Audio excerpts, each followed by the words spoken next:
So, Captain Team Uganda, I hand over this flag to you as a sign that you are representing the nation by which is symbolized by this flag. So carry this flag high and let the crane fly and fly and fly high and high. Thank you very much. Uganda amalemfa kyakutaano omwaka oguwedde empaka za African Motocross Championships ezayindira Zimbabwe ng'enta bweva ku bulanya ensimbi ekyaviirako okutwala abavuzi abatono.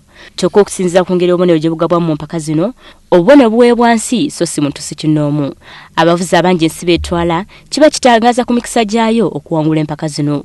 Olw'okuba Uganda ku mulundi guno tutavuza 4, Uganda yina essuubi ddene nti ku mulundi guno engabo bagirumizza mannyo. Mu ttiimu yaffe eya pikipiki empaka eya Uganda twetegese nnyo omwaka guno okuddala okutandika omwaka we gwatandika. Twakaleeta ba instructor abawerako nga Ross Branch okuva South Africa, twaleeta Jürgen Coopers okuva Germany, nitwaleeta n'omukyala Brittany Cutback okutraininga ttiimu yaffe okulaba nti tutuuka omutindo ogudansobola okukomyawo engule ya pikipiki empaka eza Africa.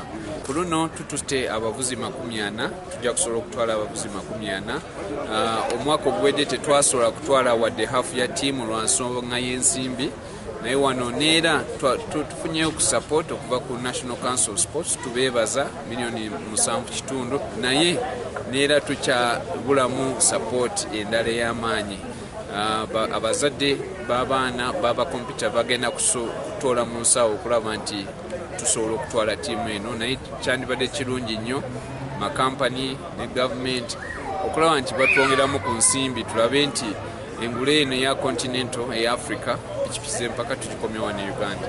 Abavuzi bakuvugira mu mitendera egy'enjawulo okuli 5, 25, 85, 10 n'endala. Abavuzi okuli Fortune Center mu ng'avugira mu mutendera gwa 85 ne Sharifa Kateta avugira mu mutendera gwa 1025 nga bakulembeddwa kapiteni wa ttiimu y'eggwanga Maxime Van P, Rand Brothers, Alester Blake bawera kudda na buwanguzi.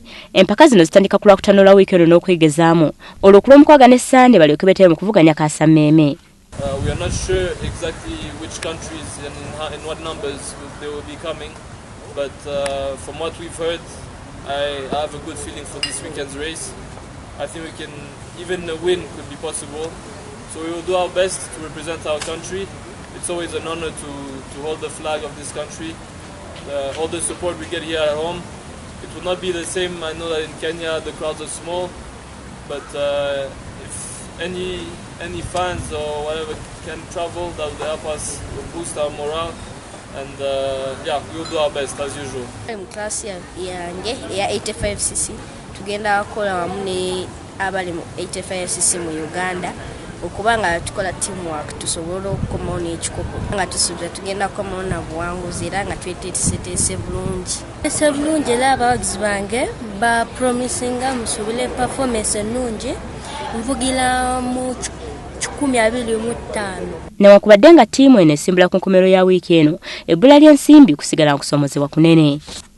Uganda yateeka empaka zino mu mwaka gwa 2012 era n'eziwangula olw'omuwendo gw'abavuzi abeezeetabamu. Amawanga mangi gasuubira okwetaba mu mpaka zino eza African Motocross Championships ezigenda okuyindira mu ggwanga lya Kenya.